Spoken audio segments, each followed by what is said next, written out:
ជំរាបសួរអ្នកគ្រូនិងមិត្តភ័ក្តិទាំងអស់គ្នាខ្ញុំបាទឈ្មោះសុផមនីវិសុទ្ធជាសិស្សមកពីថ្នាក់ទី4កនៃសាលាអន្តរជាតិ Adrim ថ្ងៃនេះខ្ញុំមកធ្វើមាន់ចៀនកូកាគ្រឿងផ្សំយើងមានដូចជាអំបិលស្ករប្រេងខ្យងទឹកម្ទេសទឹកប៉េងប៉ោះដុំខ្នុរម្រេចកូកាមួយកំប៉ុងនិងក្រូចមួយចំណិតហើយថ្ងៃនេះខ្ញុំក៏មានដាក់ជាមួយនឹងម្ទេសហុយផងដែរឥឡូវខ្ញុំចាប់ផ្ដើមដាក់សាច់មាន់ចូលទៅក្នុងចានដើម្បី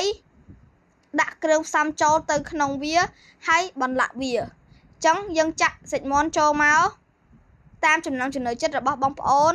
ឬក៏អ្នកគ្រូមិត្តភ័ក្តិទាំងអស់គ្នាដែលចង់ដាក់សាច់មាន់ប៉ុន្មានដុំក៏បានដែរយើងដាក់សាច់មាន់ចូលទៅរួចចាំយើងដាក់គ្រឿងដូច្នេះគ្រឿងយើងចង់ដាក់អីមុនក៏បានដែរសម្រាប់ខ្ញុំចង់ដាក់ប្រេងខ្យងមុនអញ្ចឹងយើងដាក់ប្រេងខ្យងមួយស្លាបព្រាបាយមកនិងស្ករចុងស្លាបព្រាបាយចំណែកអំបិលក៏ចុងស្លាបព្រាបាយដែរហើយនឹងដុំខ្នុរក៏ចុងស្លាបព្រាបាយដែរសម្រាប់ម្រេចតាមបងប្អូនចង់ឲ្យវារាងហឹរនិងដិតបងប្អូនអាចដាក់ច្រើនឬក៏តិចតាមបងប្អូនចង់ដាក់បានទី2យើងនឹងយកទឹកម្ទេសមកស្លាបព្រាបាយរួចបងប្អូនអាចយកទឹកប៉េងប៉ោះមកដាក់មួយស្លាបព្រាតាមចំណង់ចំណូលចិត្តរបស់បងប្អូនដែលចង់ដាក់ទឹកប៉េងប៉ោះវាដិត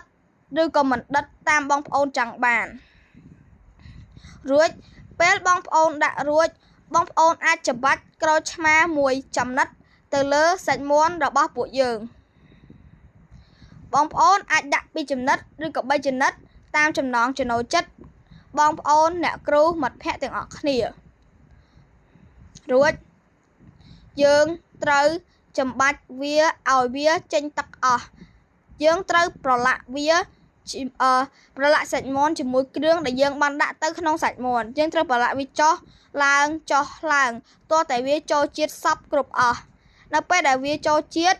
យើងនឹងត្រូវយកវាទៅចៀនជាដំបូងយើងត្រូវដាក់ខ្លាញ់ចាំឲ្យខ្ទះក្តៅនៅពេលដែលខ្ទះក្តៅយើងអាចដាក់សាច់មាន់ចៀនចូលយើងត្រូវចៀនសាច់មាន់ចុះឡើងយើងត្រូវដាក់សាច់មាន់ចូលទៅក្នុងខ្ទះនៅពេលដែលយើងដាក់សាច់មាន់យើងត្រូវដឹងថាភ្លើងយើងដាក់ប៉ុណ្ណាក្តៅប៉ុណ្ណាតិចឬក៏ច្រើនតាមបងប្អូនចង់ដាក់សម្រាប់ខ្ញុំយកភ្លើងមកល្មមលើកទី2យើងត្រូវយកឆ្នាំងនឹងចោល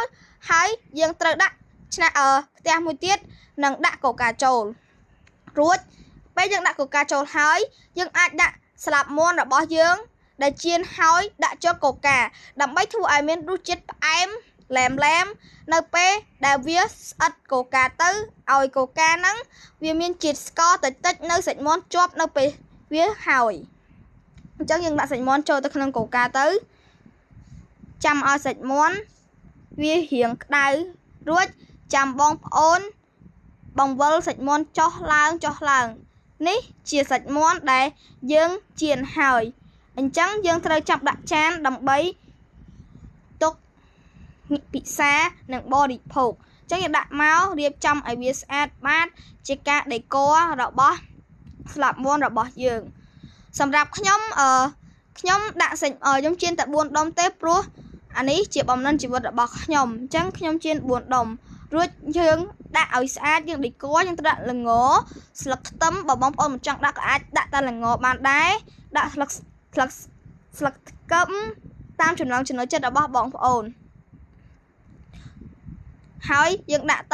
ស្លឹកខ្ទឹមហើយនេះជាការខ្ញុំធ្វើសាច់មាន់ចៀនកូកាសូមអរគុណ